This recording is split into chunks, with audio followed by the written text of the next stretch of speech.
La vie en vrai. La vie en vrai, avec l'approche de l'été et les tiques de retour. Alors, il y a même des tiques géantes qui sont présentes dans le sud de la France et qui touchent principalement les bovins, les animaux, tiques porteuses de la fièvre hémorragique de Crimée-Congo. Alors, ça ne concerne pas, dans un premier temps, nous-mêmes, les humains, mais c'est quand même évidemment extrêmement inquiétant. Les tiques qui peuvent déclencher évidemment la maladie de Lyme, la maladie de Lyme ou de Lyme d'ailleurs, parce que on le prononce un petit peu à l'américaine. Nous sommes avec Armelle Cayuela. Bonjour. Bonjour. Bonjour, vous avez... Oui, c'est bien Lyme. C'est Lyme, c'est ce que je disais, parce que ça s'écrit évidemment L-Y-M-E, et oui. Ça vient des États-Unis. Alors certains disent la maladie de Lyme, mais c'est de Lyme, bien sûr. De Lyme. Ce sont des maladies vectorielles à tiques, en réalité. Voilà, c'est ça. Vous-même, Armelle, vous êtes atteinte de cette maladie à la suite d'une piqûre de tique, c'est ça ? Alors, je n'ai pas vu la tique me piquer.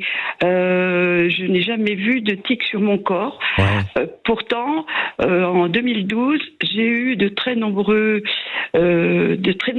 taches rouges sur mon corps. Ouais. Et entre autres, j'avais 2 érythèmes migrants qui sont apparus comme ça. Mais je pense que c'est à partir de là que j'ai eu le plus gros des symptômes, mais que j'étais déjà atteinte depuis bien plus longtemps, puisque j'avais des choses qui n'allaient pas, et c'est après que j'ai réfléchi à ce que ça pouvait être. Oui, c'est ça. Donc, vous avez fondé une association, Vaincre Lyme. Dans le Loiret. Dans le Loiret, c'est ça, là où vous êtes implanté, où vous vivez, bien sûr. Oui. Quels sont les symptômes de la maladie de Lyme, alors ? Ah, mon Dieu, on peut en avoir beaucoup. Pour les personnes que ça intéresse, elles peuvent se trouver sur Internet le questionnaire du docteur Horowitz, H-O-R-O-W-I-T-Z. Ça peut surprendre. Moi, j'en ai eu, comme tout le monde, beaucoup. Actuellement, il y a une chose qui me fait très peur, c'est que j'ai des problèmes neurologiques. Je perds la mémoire complètement, de plus en plus. Je parle à quelqu'un et tout à coup, je ne sais plus. Oui, mais ça, c'est... Vous pensez lié à la maladie de Lyme, parce que ça peut être une petite dégénérescence neurologique, comme on le rencontre aussi un tout petit peu, mais avec quand on vieillit, quoi. Bien sûr, on a des pertes un peu de mémoire, quoi. C'est possible, mais j'ai eu tellement de symptômes qui correspondaient à Lyme que maintenant, je n'en suis plus sûre du tout. Ce que je sais, c'est que j'oublie. Oui. Mais vraiment, je parle à quelqu'un et tout d'un coup, je ne sais plus ce que je voulais dire, le sujet. Je suis vide. Mon cerveau se vide. Vous savez, j'ai appris il y a longtemps que dans le cerveau, il y avait des tas de tiroirs, de tiroirs dans lesquels on rangeait plein de renseignements.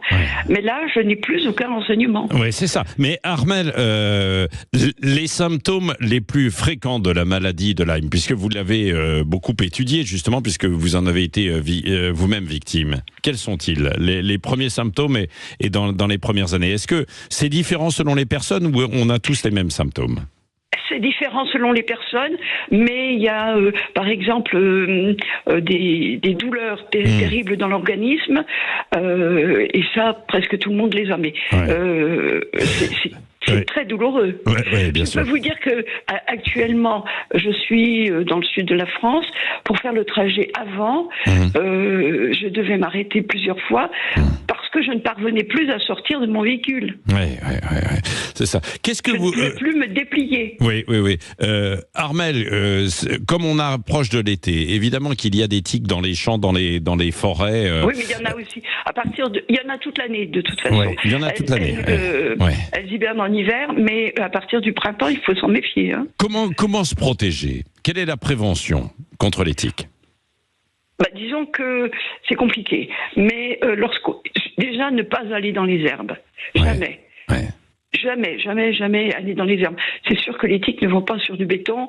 Par contre, dans les hautes herbes, oui, mais quand on va à la campagne et qu'on a envie d'aller déambuler un petit peu entre... On met des pantalons. Il faut mettre des pantalons. Des bottes. Ouais.